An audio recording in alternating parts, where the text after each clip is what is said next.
Hello friends, स्वागत है आपका विद्या ज्ञान क्लासेस में। और आज हम नए चैप्टर के साथ आए हैं जिसका नाम है विधायिका का 5th चैप्टर है 11th क्लास पॉल साइंस, है ना। हम ये कर रहे हैं।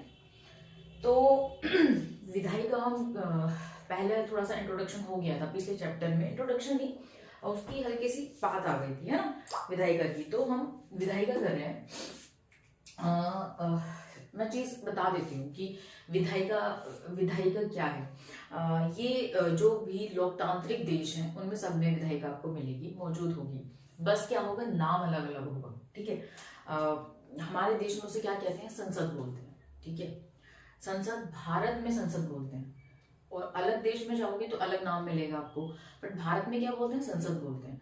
तो विधायिका क्या है, संसद है, ताकि आप उससे रिलेट कर पाओ ना, संसद। तो इसलिए विधायिका, भारत में क्या नाम है इसका, संसद, ठीक है। भारत में इसे संसद कहते हैं। फर्स्ट पॉइंट, बार बार आपकी बुक में जैसे बात आती है तो कभी विधायिका बोल रहे हैं, कभी संसद बोल रहे हैं, तो दोनों एक ही चीज है।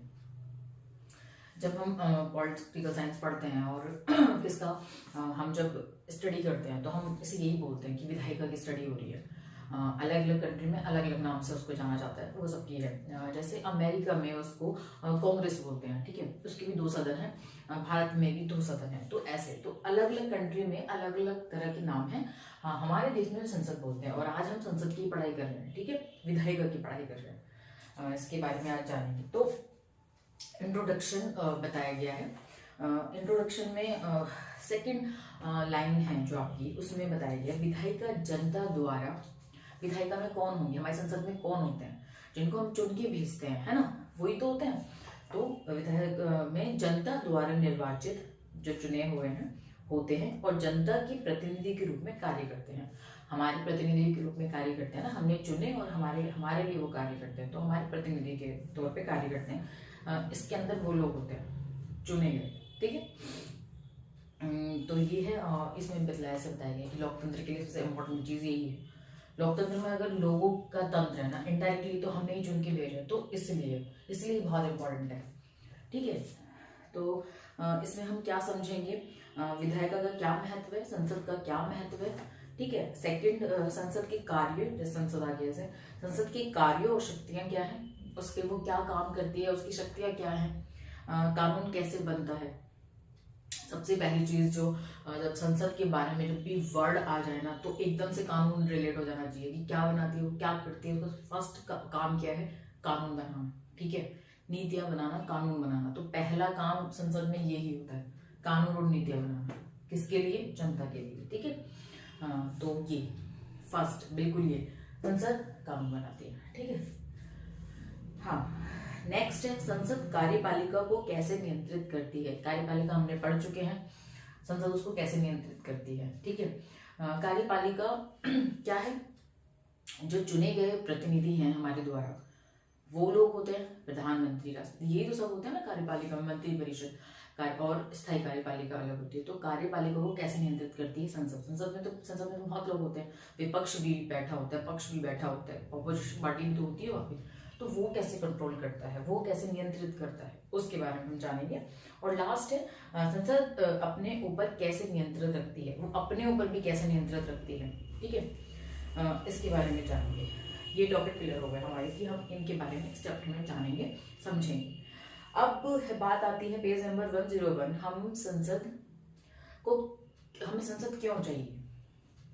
फर्स्ट ये माइंड में आ गया कि हमें संसद क्यों चाहिए, है ना।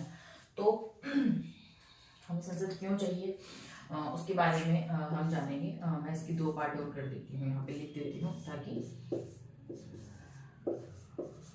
शुरू में ही थोड़ा सा क्या हो जाए, ये आपके चैप्टर के आगे जाके है, ठीक है, बट इजी हो जाए समझने में, थोड़ा सा हम रिकॉल कर पाए, एक रिलेशन बना पाए चैप्टर के साथ, इसीलिए, ठीक है। लोकसभा और राज्यसभा हमारे में क्या है, संसद हमारी जो है वो क्या है, द्विसदनात्मक है, ठीक है, यानी 2 सदन वाली संसद है हमारी, ठीक है। इसमें 2 सदन है, एक लोकसभा कहते हैं उसको, एक राज्यसभा कहते हैं, ठीक है। तो ये ठीक है, ये मैंने इसलिए लिख दिया ना, थोड़ा इजी हो जाएगा। तो पहला काम क्या करती है हमारी संसद, हमारी विधायिका, पहला काम क्या करती है? पहला काम मैंने आपको बताया था कि इसको देखते क्या जाना चाहिए, कानून आ जाना चाहिए। क्या बनाती है? फर्स्ट कार्य क्या है? कानून बनाना, ठीक है। पहला कार्य इसका ये हो गया, कानून बनाना। सिर्फ यही एक नहीं है, बहुत सारे कार्यों में से एक कार्य ये है जो सबसे इंपॉर्टेंट है, ठीक है। बिल्कुल लिखा गया है लाइन, उन सब कार्यों में से एक कार्य ये है, ठीक है।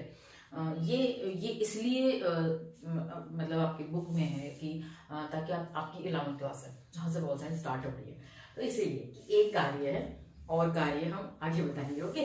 तो एक कार्य ये है, और क्या बताता है ये कि आपको संसद में क्या देखने को मिल जाएगा, क्या उसको जीवित रखता है एक तरह से। तो उसमें बताया गया सदन में बहस होती है, ठीक है, बहस होती है, बहिगमन होता है, विरोध होता है, प्रदर्शन, सर्वसम्मति, सबकी सहमति, सरोकार और सहयोग आदि इसे अत्यंत जीवित कर सकते हैं। तो ये सब चीजें होती हैं और ये सब देखते भी हो, कभी ताली कर रहे हैं, कभी बिल्कुल नहीं, ये सब नहीं होगा, कभी हंगामा हो रहा है, कभी कुछ हो रहा है, ठीक है। तो ये सब चीजें आपको दिखती हैं संसद में। मैंने बोला है कि कभी मैं ये नहीं कह रही कि आप लोकसभा राज्यसभा के चैनल देखने बैठ जाओ, बट एक दो बार देख लो, ठीक है। जैसे हम पढ़ते हैं ना, जब ये सब चीजें पढ़ते हैं, जब वो इमेजिनेशन या वो वीडियो क्लिप हमारे माइंड में चल जाती है, तब ऐसी चीजें विधायिका, हाँ होते तो है वो ऐसे, हम संसद मतलब देखते हैं टीवी में, तो वो बहुत जल्दी एकदम से कैप्चर हो जाती है ना। तो इमेजिनेशन बहुत अच्छे से बन जाता है। तो इसीलिए मैं बोलती हूँ कि एक बार देख लो चैनल में जाके क्या होता है वो पे, ठीक है। ये सब चीजें होती हैं, तो ये सब इसको क्या बना देती हैं, एक जीवंत चीज बना देती है कि हाँ भाई, लोकतंत्र में जो लोग के द्वारा आया है, प्रतिनिधि हमारे निर्वाचित होके आए हैं, वो क्या काम कर रहे हैं, क्या वो सही काम है, क्या उसकी सबकी सहमति है, क्या ऐसे। तो कोई कानून ऐसे तो पास नहीं हो गया, चर्चा हो रही है ना, उस पर अलग अलग पॉइंट आ रहे हैं, फिर एड ऑन हो जाते हैं। तो ये चीज है ना, एक ये है। और क्या है संसद की इम्पोर्टेंस क्या है कि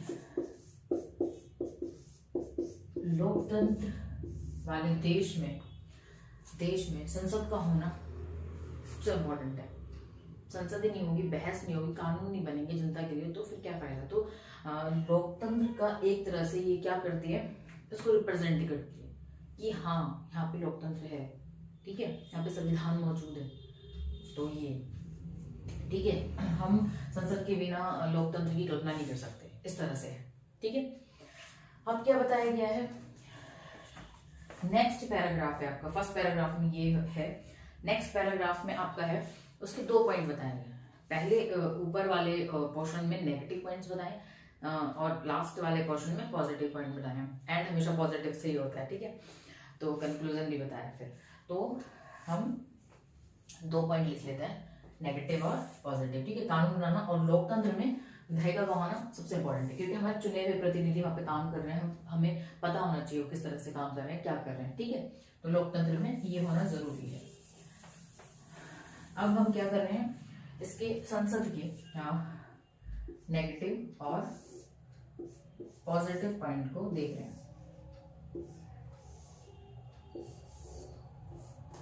ठीक है जी। क्या लिखूं, सकारात्मक में लिखूं, है ना।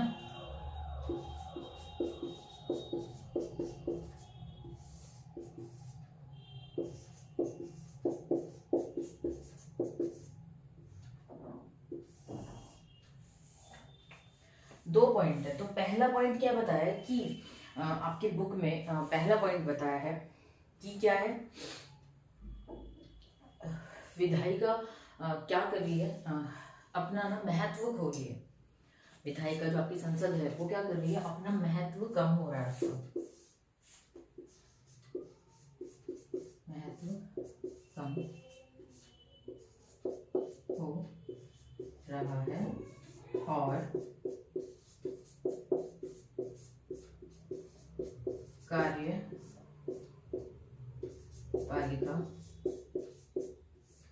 का महत्व अधिक अधिक हो रहा है, ठीक है, अधिक हो रहा है कर लेना, ठीक है, अधिक है। तो ऐसा क्यों हो रहा है? ऐसा इसलिए हो रहा है क्योंकि बहुमत में कार्यपालिका है ना, अब उसका बहुमत है, तो क्या मुझे किसी भी कानून को पास करवाने के लिए उनकी जरूरत पड़ेगी? जैसे जो हमारी वाली पार्टी है, जो अभी रिसेंट में करंटली जो पार्टी है, उसको इतना लार्ज बहुमत मिला, इतना लार्ज कि लोकसभा में सब की उसे नीड ही नहीं है, किसी की, उसे किसी के आगे कुछ करने की जरूरत नहीं है। उसका जो मन करेगा वो कानून आएगा, पास होगा, खत्म कहानी। ऐसा हुआ है, ऐसा हुआ है क्योंकि वो बहुमत में थी, क्या कर सकते हैं। तो इसीलिए बोला है कि कार्यपालिका का अपना महत्व बढ़ रहा है, संसद का महत्व कम हो रहा है, ठीक है। हम नेगेटिव पॉइंट करेंगे तो पॉजिटिव पॉइंट करेंगे तो पता लगेगा कि ऐसा कुछ नहीं है, ओके। तो ऐसा है। तो फर्स्ट पॉइंट ये है। सेकंड पॉइंट क्या बताया? जो इसी से रिलेटेड है, जो मंत्री परिषद है, बताया मंत्री परिषद कौन है? जो मंत्री परिषद है वो क्या करता है? सब कार्य वही कर रहे हैं, ठीक है, सारे कार्य वही कर रहे हैं, समझ में आ गया। तो ये दोनों चीजें ही हैं जो इम्पोर्टेंट है, जो संसद का महत्व खो रही है। एक तो जो मंत्री परिषद है, मंत्री परिषद इतना बड़ा नहीं होता, जो हमारे द्वारा चुने होते हैं वो ही होते हैं। तो संसद बहुत बड़ी है, संसद में ये भी है और ये भी है ना, संसद तो काफी बड़ी है, बट ये अपना महत्व खो रही है, जो हम नेगेटिव पॉइंट पढ़ रहे हैं, इसीलिए मंत्री परिषद ही सब कर रही है, ठीक है। और जो मैंने लास्ट पॉइंट बोला कि क्या होता है ना, कि वो इतनी शक्तिशाली कैसे हो रही है, कार्यपालिका है, मंत्रिपरिषद शक्तिशाली कैसे हो रही है? क्योंकि उन्हें बहुमत प्राप्त हो रहा है ना। शक्तिशाली मंत्रिमंडल में विधायिका का ये महत्व है कि उसका बहुमत बहुत ज्यादा है, तो उसे नीड नहीं है, ठीक है, बहुमत है तो इसीलिए ये है। तो थर्ड पॉइंट हम लिखेंगे बहुमत, बहुमत ज्यादा है इसीलिए संसद थोड़ा अपना महत्व कम हो रहा है इसका, क्योंकि विपक्ष के पास कुछ वो है ही नहीं, ताकत ही नहीं है ना, क्योंकि उसका वोट की वैल्यू नहीं है, नहीं करेगी भी तो भी वो जीत रहे, नहीं करेगी तो भी वो जीत रहे, तो वैल्यू नहीं है वोट की। तो इसीलिए कोई भी कानून पास होता है तो सब सहमति से होता है, बट इसकी कुछ संख्या होती है ना कि इतने परसेंट अगर वोट मिलेंगे तो पास हो जाएगा, तो उतने परसेंट उनके पास है क्योंकि वो बहुमत से आए, ठीक है। तो ये अब हम सकारात्मक पॉइंट पढ़ रहे हैं। पॉजिटिव पॉइंट ये है कि जो सशक्त नेता भी होता है ना, शक्तिशाली नेता है, ये आपका 3-4 पॉइंट के बाद ही ये लाइन है। जो आपका सशक्त नेता है वो भी संसद का क्या करता है? सम्मान करता है, उठेगा, मस्ती मस्ती ऐसे करेगा ना। तो जो सशक्त नेता है, सशक्त नेता वो भी सम्मान करेगा किसका?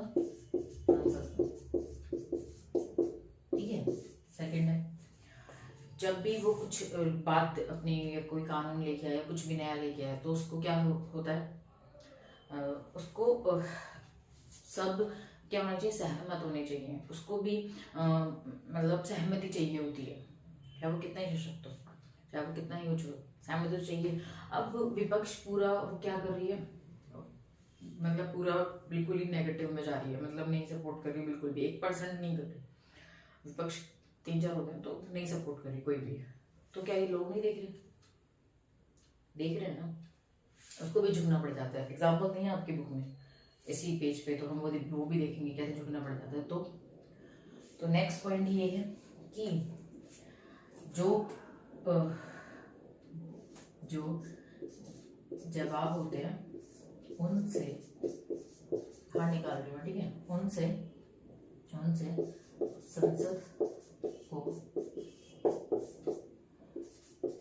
संतुष्ट करना पड़ता है। ठीक है, अपने जवाब से संतुष्ट करना पड़ता है। मेरे पास कुछ भी आया तो मुझे उसका जवाब देना पड़ेगा ना। अगर देखा होगा आपको समझ में आएगा कैसे प्रधानमंत्री की कोई क्वेश्चन करता है तो उसका आंसर कैसे करते हैं, तो संतुष्ट करना पड़ता है। ठीक है, महत्व होता है उसका, अखबारों में आता है, सब न्यूज चैनल्स में आता है, अगर आप देखते हो तो, है ना। तो ये होता है। और क्या है, तो इसीलिए दिख रहा है कि शक्ति है संसद के पास, सम्मान करना होता है उसको। ऐसे नहीं कि नहीं चलो नहीं, सम्मान करेगा वो। और क्या है, अपने जवाबों से संतुष्ट करना पड़ता है संसद को। थर्ड पॉइंट क्या है,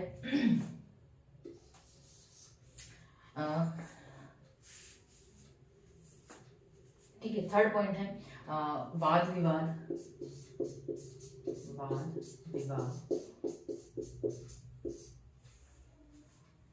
वाद विवाद का सबसे खुला मंच है ये। हमारे लोकतांत्रिक ढांचे में सबसे इम्पोर्टेंट चीज यही है कि इस पे क्या हो, चर्चा हो, वाद विवाद हो, अलग अलग विचार विमर्श पैदा हो और वो सामने आए। तो वाद विवाद क्या करवाता है, लोकतंत्र को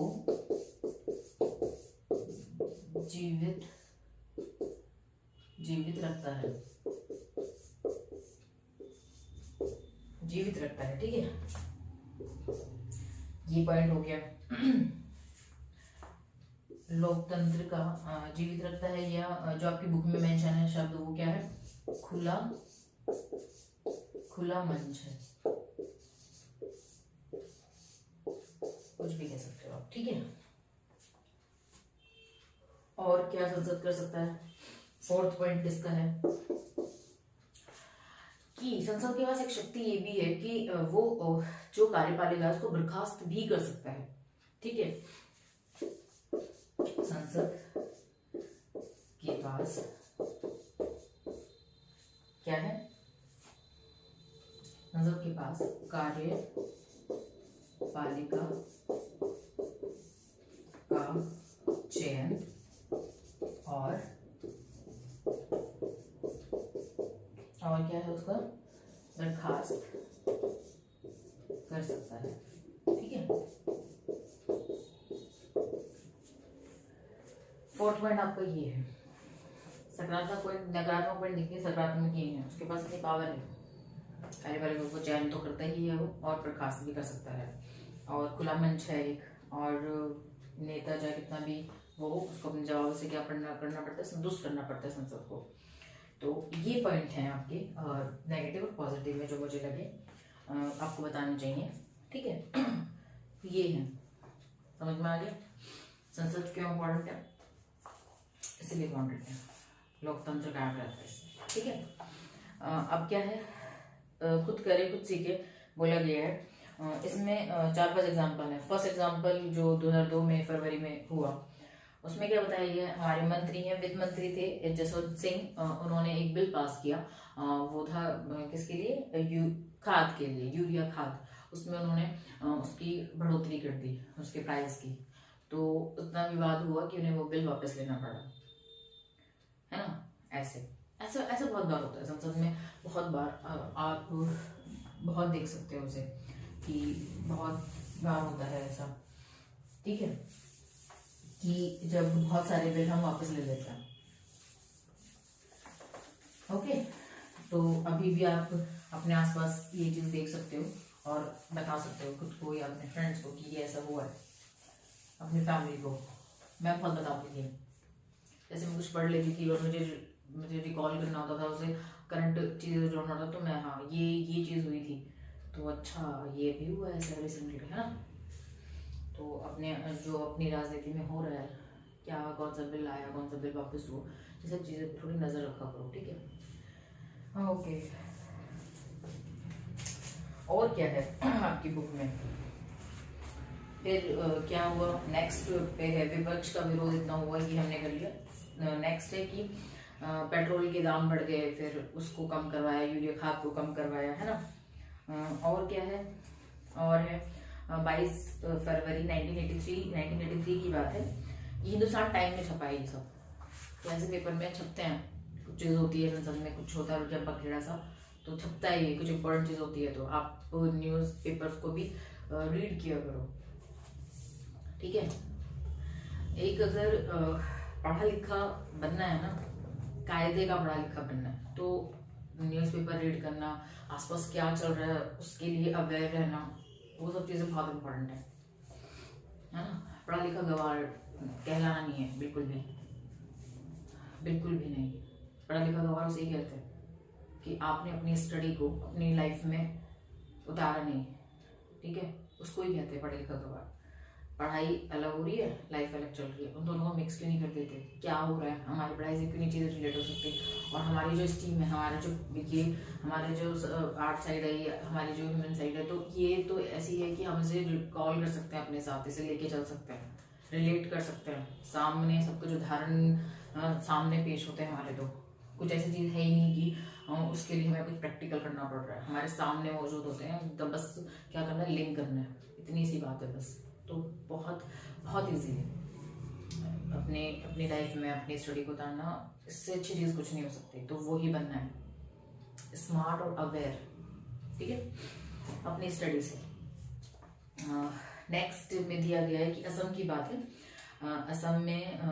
असम की बात, तो उसमें ये बोला गया है कि ये हमारी दुख की घड़ी है, इसमें हमें सबको साथ रहना है। असम में ऐसा कुछ हो गया। नेक्स्ट है कि आंध्र प्रदेश में हरिजनों के उत्पीड़न के लिए कांग्रेस ने प्रतिरोध जताया कि ऐसा नहीं होना चाहिए था आंध्र प्रदेश में इस तरह से। तो ये सब चीज़ें वो दुख प्रकट करते हैं, ठीक है। ये अब बात आती है संसद में 2 सदनों की आवश्यकता क्यों है। ये नहीं बता दिया कि 2 सदन है हमारे देश में, द्विसदनात्मक व्यवस्था है, 2 सदन है, तो इसकी आवश्यकता क्यों है? 2 सदनों की आवश्यकता हमें क्यों है? एक सदन से काम नहीं चल रहा क्या? तो वो बताया गया है कि 2 सदन हमें क्यों चाहिए, ठीक है। तो पहला बिल्कुल इजी है। एक चीज, संसद भारत में क्या कहते हैं, जो भारत की संसद है, लिख देती हूँ मैं, ये बताऊंगी ये क्यों लिख रही हूँ। भारत की विधायिका को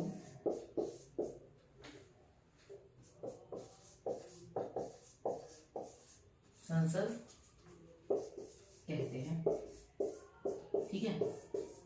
ये तो मैंने बता ही दिया था। और पेज नंबर है 102, और इसमें बताया गया है आपके बारे में कि भारत हो गया, राज्य की विधायिका को क्या कहते हैं?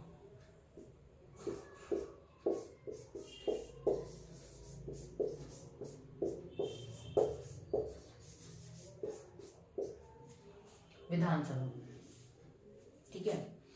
मैं दिल्ली में हूँ, तो विधानसभा कहाँ है? हमारे कॉलेज के पास ही थी, टीयू कैंपस है, उसके पास में विधानसभा है, ठीक है। देखी होगी विधानसभा, मेट्रो स्टेशन भी है विधानसभा का, ठीक है, आईपी कॉलेज के पास में बिल्कुल। तो विधानसभा है क्योंकि यूटी है ना, तो ऐसे है ना, तो विधानसभा है और हर राज्य में विधानसभा होती है। अब एक और चीज है कि क्या इसमें 2 सदन होते हैं? इसमें भी 2 सदन, जैसे भारत की संसद में 2 सदन है, हमारे में संघात्मक ढांचा है ना, संघात्मक छोड़ो कुछ नहीं, हमारे में 2 है संसद, जो देश की संसद है उसके 2 ढांचे हैं, बट जो राज्य में विधानसभा है क्या उनमें 2 है? नहीं, उनमें एक ही होता है। किसी राज्य में 2 है, किसी 5 स्टेट कह सकते हैं, किसी 5 स्टेट ऐसे जिसमें 2 हैं, बाकी सब में 1 है, ठीक है।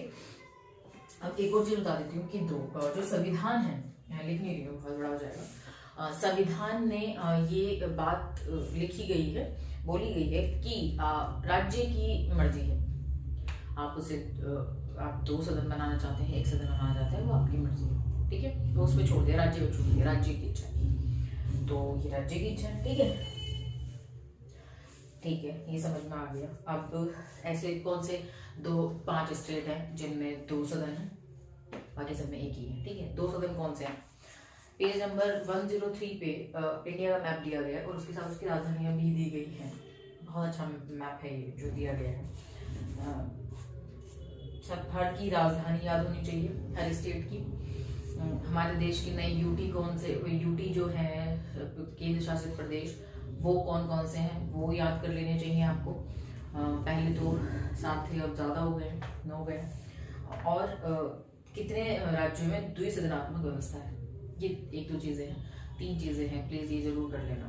कैपिटल्स, राजधानी, अपने देश की प्लेस, वर्ल्ड की तो फिर धीरे धीरे करनी ही पड़ेगी, बट पहले अपने देश से शुरुआत कर दो। ठीक है, देश की और फिर यूटी क्या है, और ये तो हम कर ही गए। 5 स्टेट के नाम लिखे गए हैं, बिहार, जम्मू कश्मीर, कर्नाटक, महाराष्ट्र और उत्तर प्रदेश। ठीक है, बड़े बड़े खबर दिए हैं भाई। पहले क्या होना चाहिए था, जम्मू कश्मीर होना चाहिए था, फिर उत्तर प्रदेश, फिर बिहार, फिर महाराष्ट्र, फिर कर्नाटक, थोड़ा सा उसमें हो जाता सीरीज में। तो ये 5 स्टेट हैं, बहुत बड़े बड़े स्टेट हैं, तो इसीलिए इन्होंने द्विसदनात्मक व्यवस्था अपनाई होगी कि ताकि सारे के सारे क्या हो जाए, सारा समूह आ जाए, हर एक समुदाय के प्रतिनिधि शामिल हो जाए, इसलिए भी। और बड़ा जब राज्य होता है तो संभालना बड़ा मुश्किल होता है, तो होना चाहिए। जैसे बीच बीच में उत्तर प्रदेश की मांग होती है कि इसको 4 राज्यों में डिवाइड कर देना चाहिए, तो अच्छा विकास होगा। इतना बड़ा राज्य है और ऑफ कोर्स संभालने में मुश्किल होती है, तो ऐसे मांग उठती रहती है इसकी भी, बड़े स्टेट को संभालने की, है ना। तो हाँ, तो हम बात कर रहे थे, क्या बात, क्वेश्चन था आपका कि क्या दो सदन की हमें क्या जरूरत है। इसके 2 पॉइंट है। पहला पॉइंट है कि जैसे कोई भी कानून बना, हमें बना, कोई भी कानून बना तो बन गया वो। अब अगर एक ही होती, यहीं पे बना, पास हो गया, है ना। अब यहाँ पे बना है, फिर ये यहाँ पे जाता है, ये लोग विचार करते हैं, तो एक बार क्या हो गया, 2 बार विचार हो गया, एक बार यहाँ पे हो गया, एक बार यहाँ पे हो गया। तो कितनी अच्छी चीज है, एक कानून ऐसी जल्दबाजी में नहीं बन सकता कभी, 2 बार विचार होगा, तो ये कितनी अच्छी चीज है ना। फर्स्ट पॉइंट तो यही है कि 2 पॉजिटिव पॉइंट जो हम कह सकते हैं कि 2 बार विचार हो जाता है, एक किसी निर्णय पे, किसी कानून पे, है ना, 2 बार विचार हो गया। और लोकसभा में जैसे एक सदन में सारे प्रतिनिधि नहीं हो पाए, तो दूसरा भी हमारे पास सदन है जहाँ पे सारे प्रतिनिधि, मतलब हर समुदाय के प्रतिनिधि को हम जोड़ सकते हैं, मिला सकते हैं, अपने रख सकते हैं। हमारा इतना बड़ी जनसंख्या वाला देश है, क्या हमारे इतने छोटे से लोकसभा में क्या हम सभी को चुन के भेज सकते हैं? नहीं। हर समुदाय का बंदा आ सकता है? नहीं। तो इसलिए 2 समुदाय हैं, 2 सदन है, तो हर समुदाय का बंदा आ सकता है ना, निर्वाचित होकर प्रतिनिधि बन सकता है हमारे देश का, तो इसीलिए भी जरूरी है। ठीक है, 2 पॉइंट है ना, बस 2 पॉइंट हैं, 2 पॉइंट हैं बस आपके। ठीक है, विधानसभा बोलते हैं राज्य में, 2 होने के पॉइंट है। पहला क्या है, पुनर्विचार, दोबारा से विचार हो जाता है। दूसरा, सभी वर्गों का प्रतिनिधित्व सुनिश्चित हो जाता है ना, सुनिश्चित हो जाता है। 2 पॉइंट है 2 सदन होने के, सबसे इम्पोर्टेंट पॉइंट ये। ठीक है, तो हमने आज ये कर लिया है, संसद के बारे में समझ लिया है, संसद पॉइंट हमारा। तो संसद क्यों जरूरी है, इसके पॉजिटिव और नेगेटिव पॉइंट कम हो रहे हैं कि उसका महत्व आज भी बरकरार है। और क्या पढ़ा है, संसद 2 सदन क्यों जरूरी है संसद के। ठीक है, 2 सदन, लोकसभा, राज्यसभा। ठीक है, राज्य में विधानसभा, कुछ क्षेत्रों में 2 है। ठीक है, तो ये हमने आज कर लिया। तो आज के लिए इतना ही। Thank you and goodbye, take care.